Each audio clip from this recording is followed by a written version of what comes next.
Congressman from the 3rd District, Chris Sand.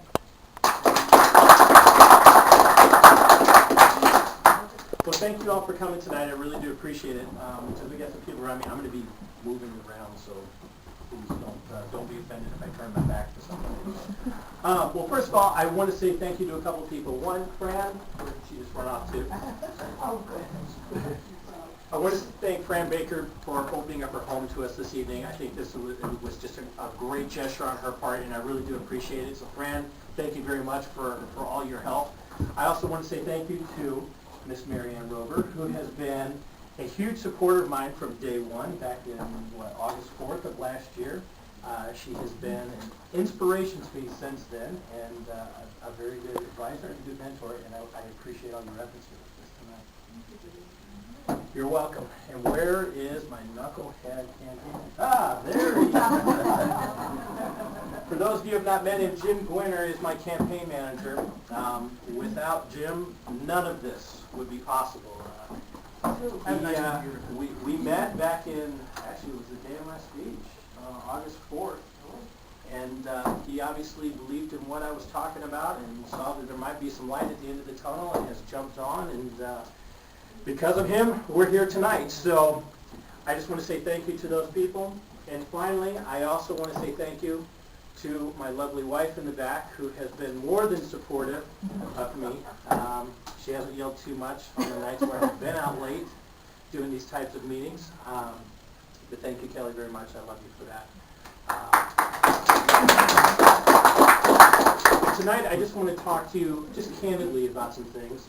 And when I'm done talking, I want to answer any questions you may have. And I just want to qualify this as saying nothing is off limits. Anything that you want to ask me, I don't care what it is about, I will answer it. One of the things that I think that a lot of people have kind of attracted themselves to me is the fact that there's no spin. If you want to know where I stand on an issue, ask the question, you're going to get a straight answer. That's another thing. Now, to get started in this, just speaking candidly here, why I'm doing this. I know that Fran talked to you briefly about some background on myself, so I just want to give you a little bit more here, just briefly. My name is Chris Sander. I'm 39 years old. I'll be 40 next month, so no senior citizen jokes at me. I'm not over the hill yet. But I'm 40 years old, married. I have 2 children. One's 6, another one's 3.5. He might make 4 if I don't kill him. But they are the reasons why I am doing this. Okay? Last year, about this time, I was in Washington, D.C. with the Missouri Association of Mortgage Brokers, where I am past president. And about this time, which a lot of you are familiar with, was the fact that the immigration issue was coming to the forefront. And like many of you, if not all of you, I was absolutely opposed to the immigration issue and the bill that was being pushed forward. But yet, for some reason, we had 14 politicians and our president behind closed doors say, well, we really don't care what 80% of America thinks, we're going to do our own thing anyway. I had a really big problem with this.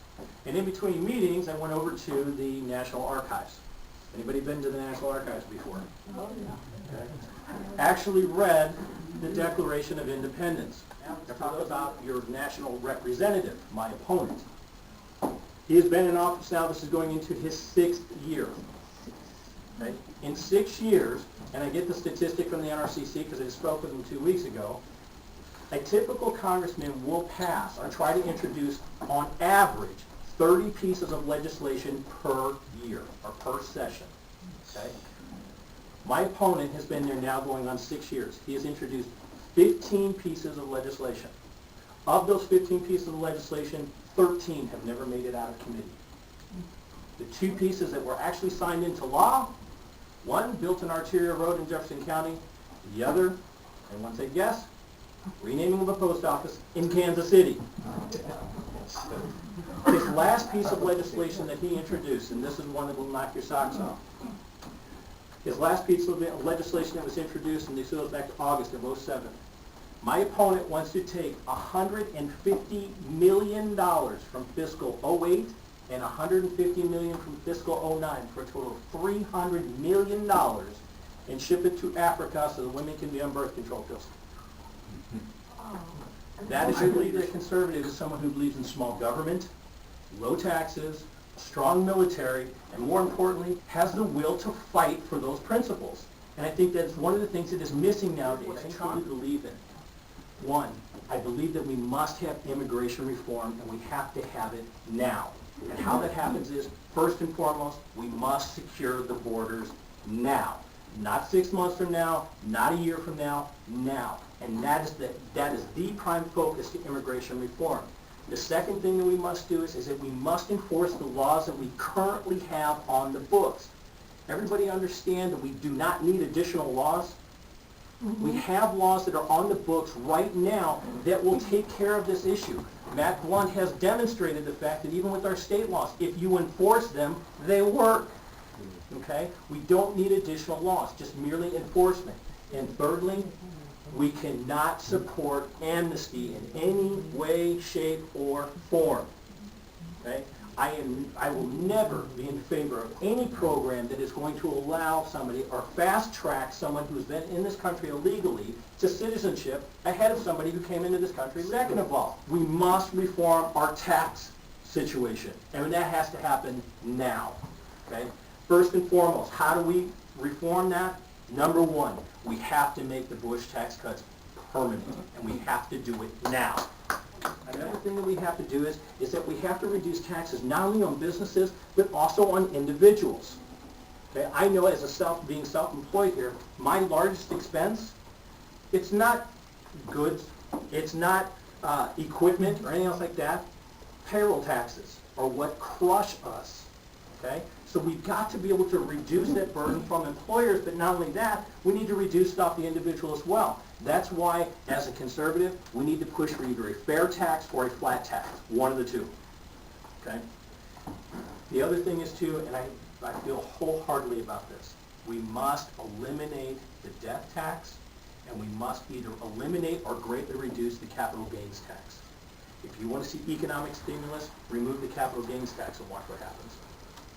Okay? The other things that I want to talk about is this. As a conservative, one of the main conservative principles is this: the size and scope of our government. We must reduce the size of the bureaucracy in Washington. I believe wholeheartedly that the sole purpose of the federal government,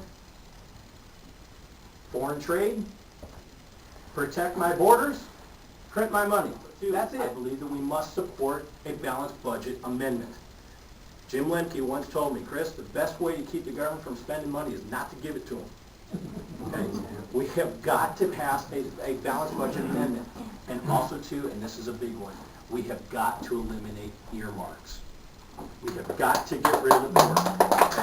When you open up earmarks, this opens up politicians and campaigns to special interests.